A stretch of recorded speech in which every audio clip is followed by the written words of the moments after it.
What is up, guys?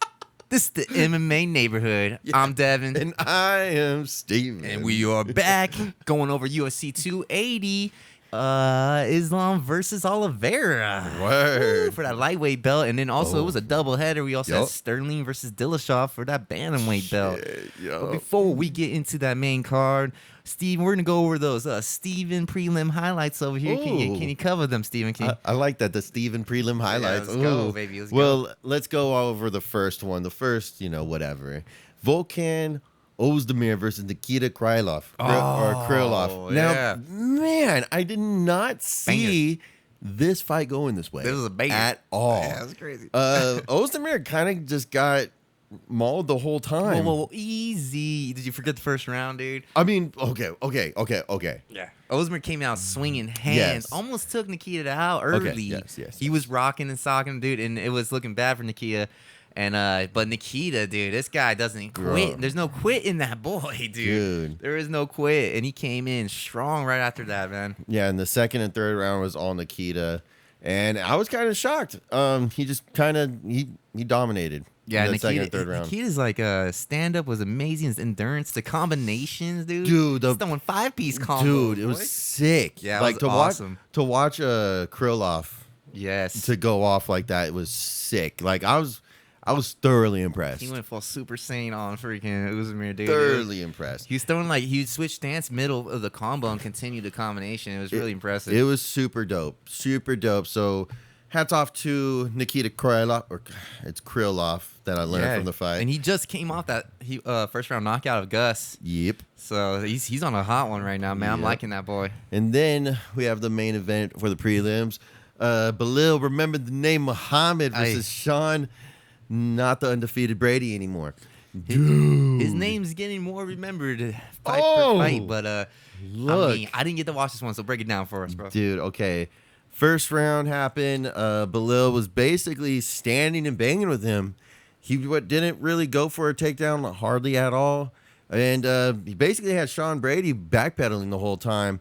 Brady did throw some good strikes, but nothing to the extent. But Muhammad basically took the first round, basically controlling him. The second round, dude, Belil landed with a solid right and basically kind of stumbled him. And then he just let it off and let it go. And then it was done in the second. It's all over. Dude, Damn. Brody. When I saw Belil Muhammad for his last fight versus Vincent Luque, you know what I'm saying, which is already surprising. Then he did that, stood up with Sean Brady. Yeah. Dude.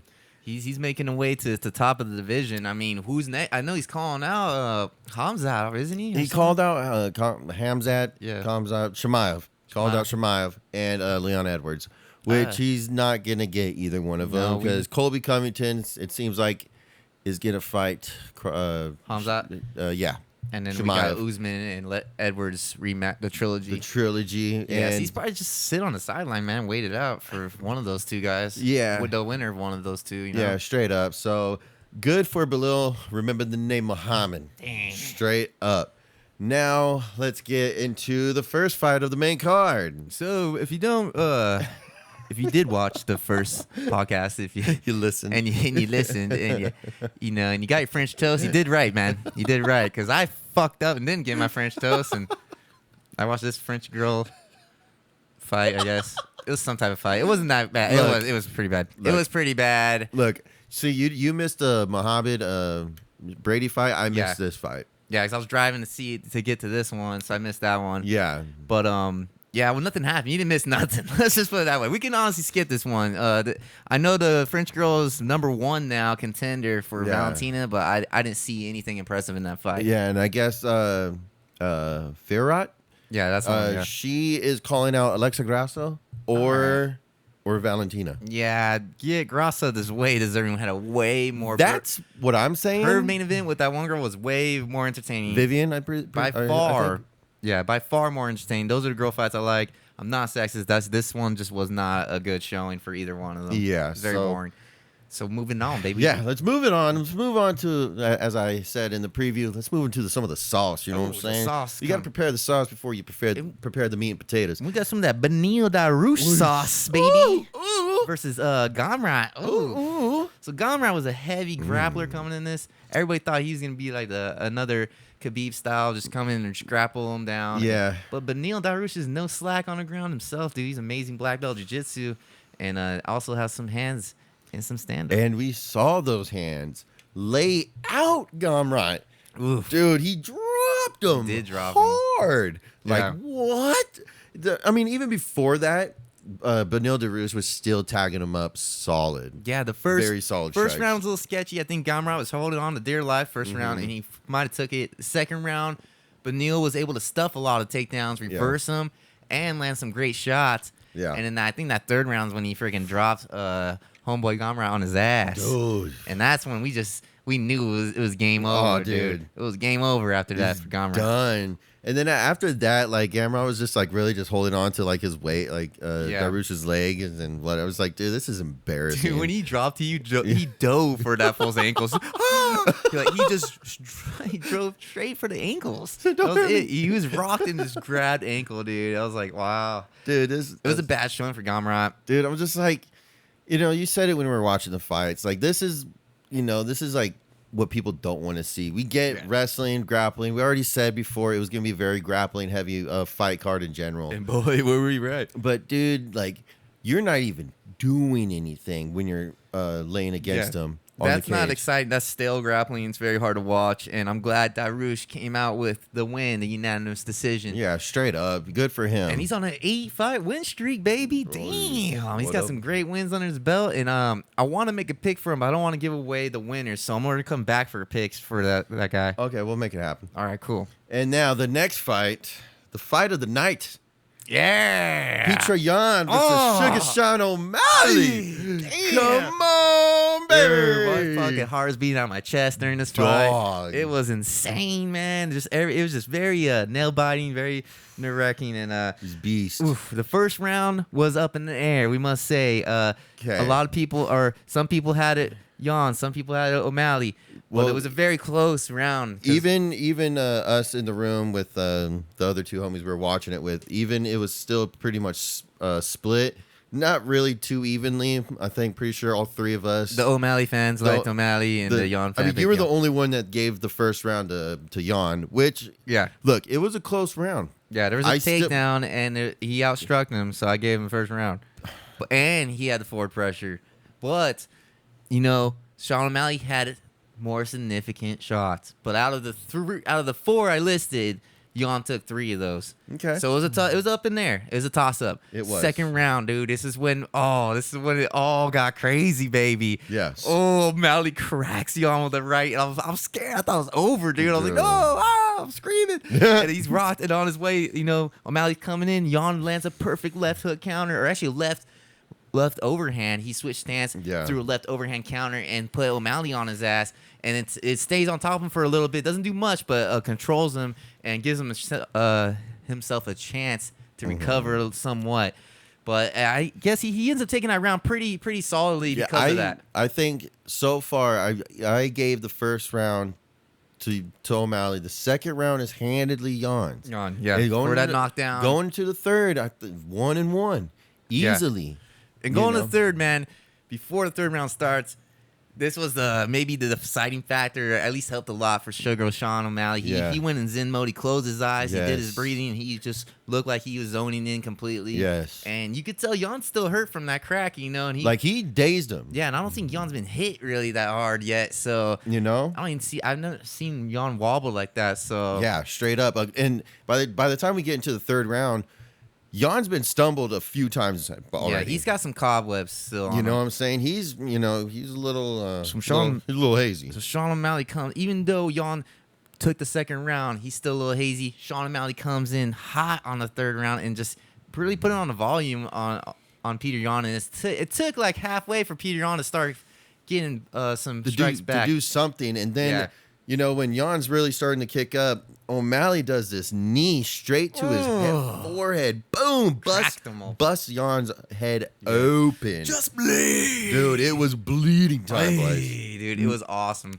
Look, he outstruck him 46-24. In that third round. In the third round. Yeah, third round. Yan did have 2 out of 7 takedowns. But as you said it when we were going over the second round, Petr Yan was able to take O'Malley down, but did nothing with him. Now, this is the topic of conversation. Do takedowns even matter that much if you don't do anything with them? It depends how when it's a close round. If you get a takedown, I don't think it matters. But even when you get outstruck. But he didn't get outstruck the first round. He didn't get outstruck. He outstruck him and got the takedown. So that's why everybody's we're talking confused. about 5 strikes. But you say he got outstruck. He didn't. He outstruck him and he got a takedown. I think if it's a close round between two fighters and it's dead, you say it's dead even on strikes. If someone gets the takedown, that's the deciding factor to me. But if it's dead even strikes, but they come on, yeah, you didn't do nothing with it. I know, but what would make it the deciding factor if they were dead even? And this is with Yan. I feel like Yan had more strikes and he got takedown. I feel like damage goes into play. Yeah, so that's why they picked it. So 2 judges out of 3. It was a split decision, by the way, guys. Yeah, we had a split decision. Sugar Sean O'Malley. He takes the win. Yes. Amazing. It was, dude, hands down. Fight night, hands down, great fucking fight. Second round was a damn battle. Anybody could have went out at that time, and you got to give respect to the boy Sugar Sean O'Malley. And I'd be the one that had to say it the most because I haven't said it at all. So Sugar Sean O'Malley got my respect. It was a fucking war, win, lose, draw, whatever it was. You guys both deserve to have your hands up and your chins up because you guys are both warriors in this fight. And man, I have nothing against Sugar Sean O'Malley. Even though I would say Petr Yan won it, I'm not going to cry about it. I think it was a great fucking fight. And let's see what Sean O'Malley has next for us. Is he get the fucking belt shot? Well, now, hold on. Now we get to the other topic of conversation. Now, it seems to me from the reports and everything I'm reading, they're really trying to get Henry Cejudo to come out. I'm melting. That's so cringy. Right when you heard it say his name. They are trying to get Sterling versus Cejudo in Perth, Australia, on the Robert Whittaker versus Costa card. Okay. They're trying to get that happen. So now, Dana White called for it, so you must be. I think Henry's in his ear a little bit. I don't. Go ahead. No, I just think, to answer the question, what's next for Sean O'Malley, he recently tweeted, because he rewatched the fight, because after the interview, he was like, did you think you win? He was like, honestly, I have to rewatch the fight. Yeah, he didn't know if he won. It was close. Hats off to O'Malley for being so humble afterwards, not just talking shit. Yeah. Like, he just straight up said, like, look. Both men were humble. Well, we'll get to see how humble Yan is in a second. Yeah. O'Malley tweeted out, we just rewatched it. I definitely won. And I agree. Look, I agree. I know. I agreed, O'Malley. You and the few. Me and the few.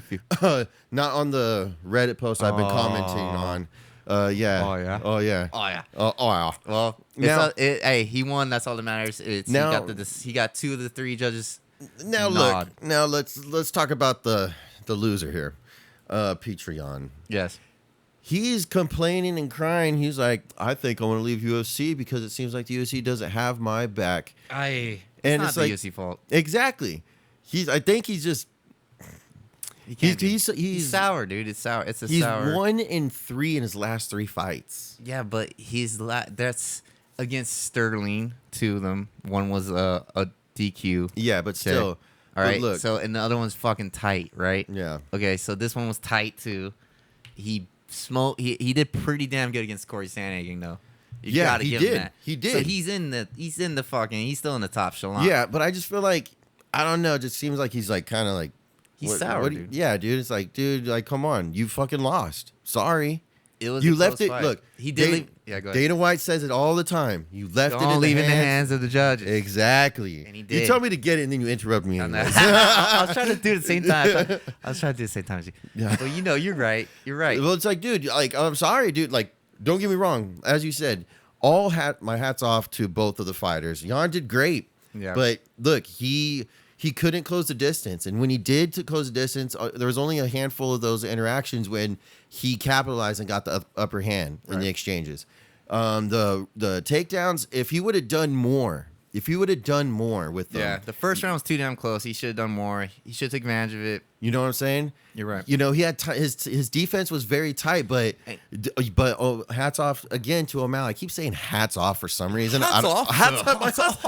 Oh my god, my top hat off. to this. Oh my god. I know what the fuck. Cheers. Cheers, motherfucker. Yeah. Cheers. Now, cheers to motherfucking Pizza fuck- Yon. No, but good. I was just Lost about it. to say it. But O'Malley was able to just pepper in those strikes within his defense. You know what I'm saying? So it's what can you do? You know, versus a taller, lankier fighter, which I kind of anticipated being a problem. I think he did great. Honestly, he just on that third round, I think he just let it beat. He didn't do enough in that third to make it more controversial. You know, like he should have came. Peter Yan should have came a little harder in that third round. Well, look, that's not saying Yan didn't land anything in that third round. He did. No, he did good, but he kind of let Sugar Sean take the pace over, and he let him play his game. And like I said, there's some points where Peter Yan was on the outside and just kind of letting Sean pick at him, and that's not what you want to do. Yeah, you have to be inside. So I think when he got rocked, it threw him off. Yeah, and once he got rocked, it was just a little. And then when he got kneed. You know what I'm saying? So it's just like he survived the rock because he countered him perfectly, dropped him, you know. But then the third round starts, he gets kneed, and it's like he's just not the same after that. Yeah, but I think he did a great job. Honestly, he did, but you know, for a lengthier fighter like that, you gotta go get in there. You gotta get dirty. You can't, like you said, you can't just stay on the outside. Yeah. You know, let O'Malley kind of boom, boom, boom, do like a 3-piece combo on you. No, even though they weren't like crazy combos, but still, you have to get nasty. He's still touching. Yeah, he's still touching. He's getting those points. You have to get nasty. You have to stay in Sean O'Malley's face. Like, where was that fighter, as you said, versus Sanhagen? Where was that guy?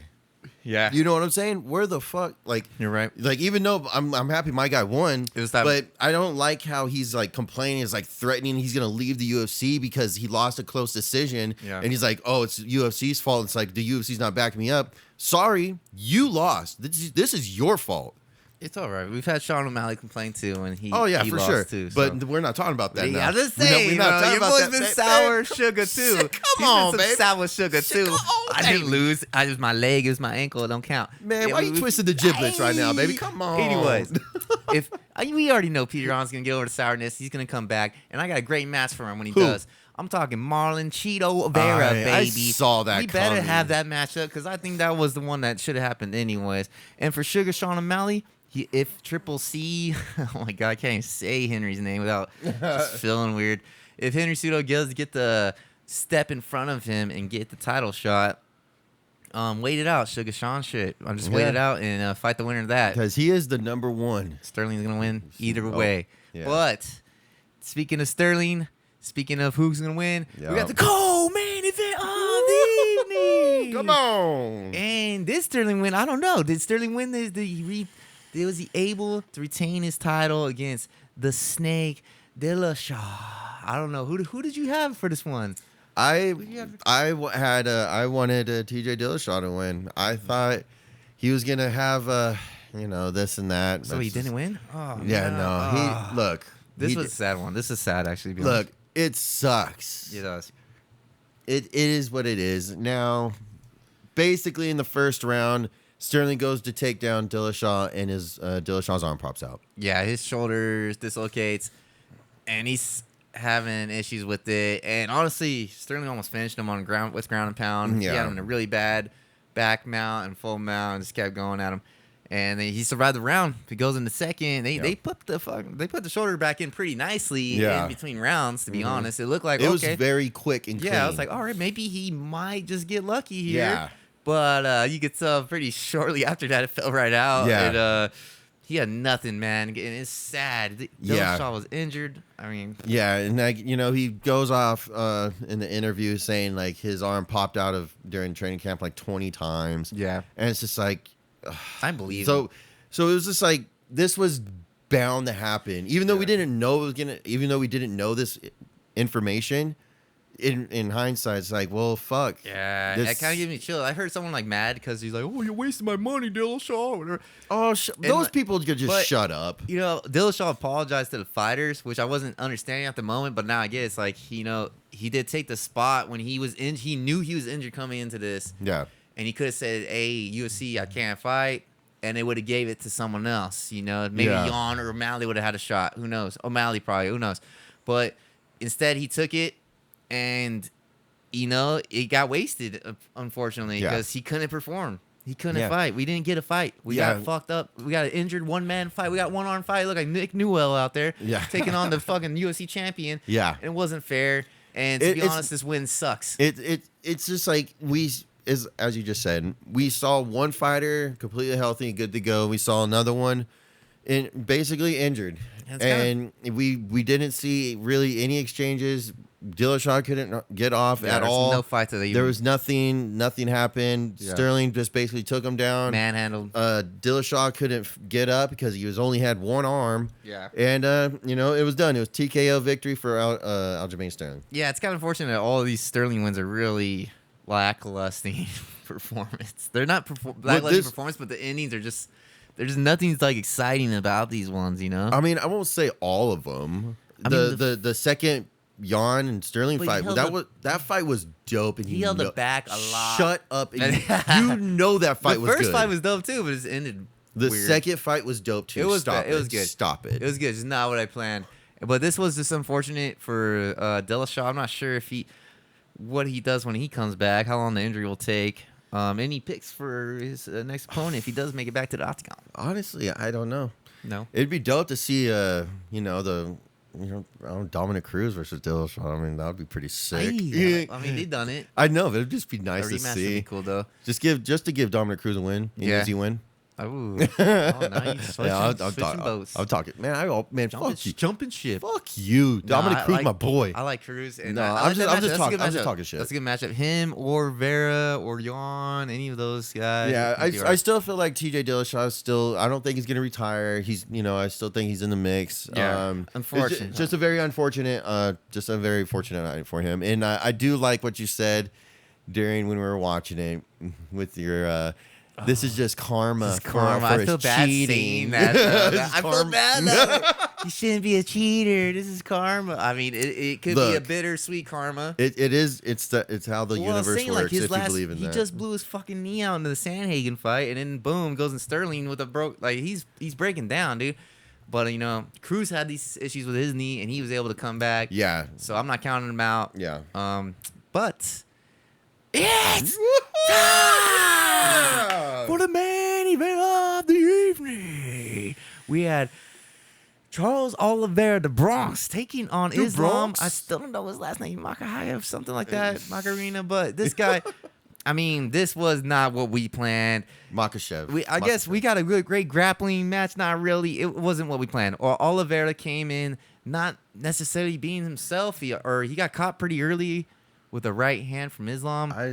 He got rocked kind of early, and then I don't know. I think Oliveira lost that spunk in this one. It wasn't like his fire. I don't know what happened. What happened, right? It was Dude, like a completely different guy. His stand up was completely gone. Yeah, he threw a flying jump kick way too far. He did it again with the flying knee. He's throwing kicks and knees 10 feet away from his opponent. And it was like, bro, why are you throwing kicks and knees versus this kind of grappler? What are you doing? Yeah. Use your hands. You could do this. You fought better stand-up people than this guy. Right. What are you doing? It was almost like he's trying to kick out the nerves fast or I something. was just I don't know. I couldn't believe. And Islam drops Charles in the first round. Yep. And then Charles seems composed. Yeah. It was good. He wasn't really in any danger. Then the first round gets over. It's like, okay. Yeah. Charles lost the first round. Yeah, and we already seen that a million times. Okay. We've Okay, seen the fine. first round loss. You always lose the first round. Second round comes out, and it's just like, This is where we think Charles is going to come in and lay out Islam. We think he's going to come and fire. and then every time Charles went to go do something, there was Islam with the counter on the stand-up. Yeah. I'm like, bro, you're really getting outstruck by this fucking guy. You're By one punch, dude. You're Just the right hand. shitting me. Just one right hand, basically. And, Charles Oliveira again gets dropped in the second round, and Islam hops on it quick and goes immediately for the arm triangle. And Oliver's pretty hurt in this position. He's pretty raw. And he was because he got dropped by a solid right Yeah, hand. he was hurt. Solid. Dropped. It wasn't that normal sit down. He got dropped pretty hard. And then Islam hops on the arm triangle, and it was tight, man. And Oliveira even goes the wrong direction trying to defend it and basically gives it away. And tap from Oliveira. Wow, that's hard to say. And then Islam gets up, and you just see Charles' face expression when he's laying on the ground, like, Crying. "Are you fucking kidding? I can't believe I just let that happen." So once again, I bet on a champ that's pretty hot. I and they blame lose. you because I'll ruin everybody's career. I went from Usman to Charles Oliveira, and it might be your boy Izzy next. We'll see. You might just bet on your boy Izzy just to ruin this. I don't know. We'll see. That's our next one though coming up. But Oliveira finally lost after like 11 fight win streak to Islam, Khabib Jr. Khabib's boy, yeah. So, and then here's the interesting part. Khabib, has him up there, and they win. And DC, his happy ass comes up. Oh, he needed to get the Russian dick out of his mouth. Stroking the Khabib's Jr.'s shafts very strongly, like it's a drumstick from Popeyes. But he's just stroking it, and then they call out. This is where I give him props. Khabib calls out Alexander Volkanovski, baby, the number 1 pound for pound, to take on Islam next for the lightweight belts. Yep. And Volkanovski got his ass in there and accepted that damn challenge like a boss, baby. And I can't wait for that. I'm actually stoked for that because I can't stand Islam. I don't want to have that. He's like the most boring champ since Henry Cejudo. I would say this. That was like his most exciting fight he's had. It wasn't exciting. That was, look. It was a horrible performance from Charles Oliveira. It was. And I want to go. I'm just trying to fucking see some light at the end of this. I was thinking, like, how did the great strikers like Chandler, Gaethje, and Poirier not able to finish the job, but this guy, fucking Islam. That's what I'm saying. And you know why? Because all three of those guys were terrified of the ground. They're all. I mean, Chandler wasn't, but. Chandler's the only one he should have had it, dude. I'm sorry, he should have had it. That was That was a robbery. It wasn't a robbery. He robbed himself. He robbed himself. But dude, I was like, because they're so fearful of the ground, and Islam wasn't. He was able to just walk him down and not care about anything else, And I think that gave him the win because he didn't care about the ground. So he's gonna come forward and hit Charles. It didn't matter if he got taken down. It didn't matter if it went to the ground. He's gonna finish the job, even though his striking's not on par with the other elite lightweights. He got the job done, man. So we have new lightweight champion Islam. So exciting, baby. So exciting. Couldn't believe it. Khabib Jr. Couldn't believe it. Yeah, it sucked. Honestly, I couldn't believe it. It was a pooper at the end, but like I said, Volkanovski got that excitement back out of me. I would love to see Volkanovski take on his boy, and I think I'll give you an answer for another podcast. You probably already know what it is. Honestly, after seeing O'Malley win that split decision versus Petr Yan, I didn't really care about the next two. I bet. Yeah, honestly, it's a good cop. I won $10 from you from a bet that I didn't even remember. You're not the only one. Not the only one who won money from me. Dude, honestly, that was an amazing fight. Well, if you thought that was amazing, we have a great UFC card coming up soon. Yes. It's Izzy taking on the one and only to knock him out in kickboxing, Alex Pereira, baby.